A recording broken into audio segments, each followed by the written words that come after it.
Oke, bismillahirrahmanirrahim. Assalamualaikum warahmatullahi wabarakatuh. Masih bersama saya Alfian Trader di Bisyarah.id, Business Improvement and Syariah X. Di episode pertama ini kita akan bedah framework Bisyarah ya. Jadi framework marketing Bisyarah ini bagian dari framework namanya Sunatullah Framework. Di Sunatullah Framework kita akan belajar salah satunya tentang marketing. Kenapa marketing ini sangat penting? Karena ini salah satu ujung tombak kita untuk mencetak yang namanya free cash, teman-teman. Oke, teman-teman, kita akan bahas ya. Ingat-ingat kemarin framework Bisyarah. Jadi framework Bisyarah itu di tengah-tengah ini ada yang namanya CRM ya, Customer Relation Management. Jadi ini kuncinya. Nah, di tengah sini ada marketing. Di sini ada branding, di sini ada selling. Nah, kita akan bahas mulai dari yang pertama dulu, marketing. Ya, jadi goals marketing jangan salah, teman-teman. Jadi goals marketing ini sebenarnya bukan closing, tapi goals marketing adalah mendatangkan buyer atau mendatangkan calon prospek atau lead yang dia sudah tertarik. Jadi bukan hanya lead saja, tapi lead ini sudah teredukasi, sudah aware, sudah tertarik untuk menghubungi seorang sales atau deal maker atau CS ya, sebelum dia nantinya akan di closing oleh tim CS yang kemudian juga akan di cross selling maupun di upselling gitu, teman-teman. Nah, kita akan mulai dulu dari proses marketing ini. Nah, di proses marketing ini kalau teman-teman ingat di framework kita, nanti ada di sini juga mungkin ditambah dijelasin sama tim kita, Mas Nurdianto ya. Di situ ada yang namanya aware ya, aware, kemudian interest ya. Nah, tugas seorang marketer pertama adalah ya membangun yang namanya brand awareness ya. Brand awareness itu apa? Nah, kita akan mulai dari brand awareness. Brand awareness adalah kesadaran merek ya, artinya itu. Jadi ini penting banget kita tahu definisinya, karena kalau ngomongin tentang brand nanti kita akan bertanya tentang apa sih brand awareness ini ya. Terus pentingnya apa dan bagaimana cara membangun brand awareness ini. Nah, kita mulai dari apa sih brand awareness itu? Dari what-nya dulu. Brand itu artinya adalah merek. Kalau dalam gampangannya begini, brand itu adalah merek plus value atau makna. Itu brand. Jadi kalau kita ingat tentang brand tertentu atau merek tertentu, kita akan punya persepsi tertentu, punya value tertentu terhadap brand itu. Nah, merek plus value. Value itu apa? Value itu sesuatu yang dianggap berharga bagi customer. Ya. Nilai kan value itu. Apa yang dianggap berharga bagi customer? Banyak banget. Bukan uang, karena mereka akan menukarkan uangnya dengan value tertentu. Nah, nanti di ilmu value kita jelasin di framework berikutnya, itu ada namanya rational value, ada namanya emotional value, dan spiritual value. Tapi 80% orang membeli itu biasanya karena emotional value. Nah, balik lagi ke brand awareness, kesadaran merek. Nah, awareness ini adalah kesadaran tentang merek. Nah, di sini rumusnya, biasanya kita menggunakan namanya rule of seven. Oh, ini rule ya, rule of seven. Jadi 7 message yang diulang-ulang ya, atau 7 pesan yang diulang-ulang untuk menyadarkan orang. Banyak keluhan dari para investor yang sekarang sudah banyak aware tentang syirka, bahwa susah sekali menemukan pengelola yang amanah profesional saat ini. Mereka banyak menjumpai pengelola syirka yang tidak standar keilmuannya dalam mengelola bisnis. Padahal, jika bisa jadi pengelola syirka yang amanah, pasti banyak orang rebutan menitipkan uangnya agar dikelola. Apa saja sebenarnya hard skill dan soft skill yang harus dimiliki pengelola syirka yang jujur dan amanah? Tools standar apa saja yang harus dimiliki? Bagaimana cara melatih keterampilan-keterampilan dasar seorang pengelola syirka yang tangguh, kuat, dan pantang menyerah dalam segala kondisi? Kami, tim Bisyarah.id, merumuskan polanya agar bisa melahirkan pengelola-pengelola syirka masa depan.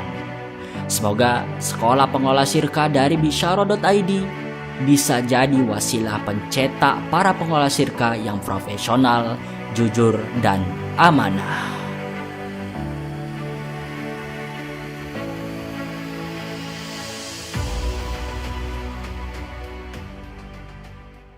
Kenapa perlu disadarkan akan merek ini ada? Karena sejatinya ya, kita itu seorang marketers mengubah orang yang belum kenal ya menjadi kenal, menjadi tahu, kemudian tertarik untuk menghubungi, tertarik untuk membeli, gitu kan. Nah, kenapa perlu dikenalkan? Coba teman-teman bayangkan ya, teman-teman jualan sesuatu yang belum kenalan dulu, tahu-tahu langsung jualan ya. Kira-kira penolakannya gimana? Penolakannya akan sangat-sangat besar. Dan memang manusia itu punya otak, namanya otak reptil. Otak reptil ini fungsinya seperti polisi. Dia akan menolak sesuatu yang belum dia kenal ya. Dia akan selalu menolak ya, menolak sesuatu yang emang dia itu belum aware tentang itu. Makanya di sini tugas teman-teman adalah membuat dia itu sadar bahwa brand ini ada, brand ini dikenal buat mereka. Nah, di Rule of Seven ini ya, kita perlu namanya media komunikasi untuk mengkomunikasikan pesan, atau kalau disebutnya namanya bahasa kerennya marketing communication ya. Nah, di marketing communication itu kita mengenal namanya 3 media. Ada namanya above the line, ada namanya below the line, ada namanya digital marketing. Kalau above the line ini media massa seperti TV, radio, koran, itu above ya, lini atas ya. Nah, di lini bawah ada seperti baliho, merchandise dan lain sebagainya. Nah, digital marketing tentu teman-teman sudah hafal semua ya. Media sosial, YouTube, Instagram, Facebook, WhatsApp dan lain sebagainya, itu digital marketing ya. Kita punya value itu harus dikomunikasikan lewat media ini. Jadi brand dan media ini tidak bisa dipisahkan. Kita butuh media untuk mengkomunikasikan pesan kita. Nah, tinggal medianya mau apa, itu tergantung target market kita ada di mana. Makanya nanti kita belajar juga tentang riset marketing ya. Karena menentukan media yang tepat itu sangat-sangat penting untuk kita pelajarin. Nah, kita butuh sebuah media untuk mengkomunikasikan pesan-pesan ini. Dan Rule of Seven ini yang dimaksud apa? Menyampaikan pesan ini sebanyak minimal 7 kali. Makanya teman-teman ngelihat ya, kalau ngomongin brand awareness, membangun kesadaran merek, itu rata-rata para marketers itu mengulang-ulang pesan itu, pesan yang sama sebanyak 7 kali. Walaupun nanti dikemas dengan berbeda-beda ya, dengan konten marketing yang berbeda-beda. Nah, di tahapan untuk mengenalkan brand ini atau mengenalkan merek ini, membuat orang aware ini ya, teman-teman perlu ada catatan penting, yaitu salah satu jurusnya adalah berikan gratis ya, atau berikan cerita atau berikan konten gratis. Kenapa? Karena kalau kita langsung jualan ya, tadi ingat otak korteks kita atau otak reptil kita ya, yang jelas itu akan menolak sesuatu yang baru ya. Ini apa ini? Nggak kenal, asing ini, sesuatu yang asing yang baru akan dia tolak. Makanya di sini ya, dia akan dengan senang hati ya, sesuatu yang gratisan. Orang itu akan terbuka. Siapa sih yang nggak suka gratisan? Siapa sih yang nggak suka hadiah? Nah, makanya di sini teman-teman silahkan buat konten marketing yang itu punya value ya, punya makna ya, punya sesuatu yang dianggap berharga oleh customer ya. Kalau teman-teman punya apa yang diinginkan customer ya, atau dibutuhkan customer, teman-teman akan dikejar-kejar oleh customer. Sama analoginya kalau kita yang ngejar-ngejar kucing, kucing pasti lari. Tapi kalau kita punya apa yang diinginkan kucing, kucing akan mendekat. Nah, makanya teman-teman harus gali dulu, harus riset dulu apa yang mereka inginkan, value apa yang mereka butuhkan. Makanya nanti ada yang disebut namanya value market fit, atau value ini yang kita tawarkan sesuai nggak dengan yang dibutuhkan atau diinginkan customer. Jangan-jangan value mereka ini berbeda dengan apa yang kita tawarkan. Contoh ya, contoh tentang value ini. Saya punya teman itu punya laundry 350 cabang di seluruh Indonesia ya, dan dia di Jogja. Nah, waktu itu dia punya 2 value yang dia tawarkan ke customer ya. Dia coba tawarkan, yang pertama value-nya tentang kesehatan, tentang bagaimana baju ini dicuci dengan sinar UV yang mana bakteri itu bisa mati ya. Itu value pertama. Value kedua adalah kecepatan ya. Nah, kemudian setelah diriset ya, setelah diuji coba, ternyata value yang dibutuhkan oleh orang Indonesia, khususnya di Jogja ataupun di Indonesia khususnya, itu ternyata bukan tentang kesehatan ya. Jadi paling banyak malahan tentang apa? Tentang butuh kecepatan. Makanya dia akhirnya bikin laundry ya dengan segmen kelas menengah untuk orang kantoran dan mahasiswa, yang mana besok mahasiswa ini pengen ngadep dosennya, belum punya baju. Kemudian cepet-cepet belum karyawan pengen ke kantor, belum punya baju. Makanya laundry 3 jam, 6 jam. Nanti value-nya ternyata kecepatan. Ternyata orang nggak butuh tentang value kesehatan. Butuh nggak? Butuh, bisa butuh. Cuma emang harus edukasinya harus panjang. Nah, ini harus divalidasi. Ya, value yang diinginkan customer itu apa? Jangan-jangan kita menawarkan sesuatu tapi nggak dibutuhkan dan diinginkan customer. Ingat, resep kegagalan startup nomor 1 adalah no product need. Tadi produknya ini tidak dibutuhkan market, no market need, no product need. Jadi no market need. Tadi produknya ini nggak ada marketnya gitu. Nah, itu bahaya. Makanya riset market dari awal itu penting banget ya buat teman-teman. Nah, tugas teman-teman ya di sesi yang pertama ini, di episode yang pertama ini, yaitu ya sebelum teman-teman itu menghasilkan lead ya, silahkan teman-teman buat yang namanya lead magnet. Ya.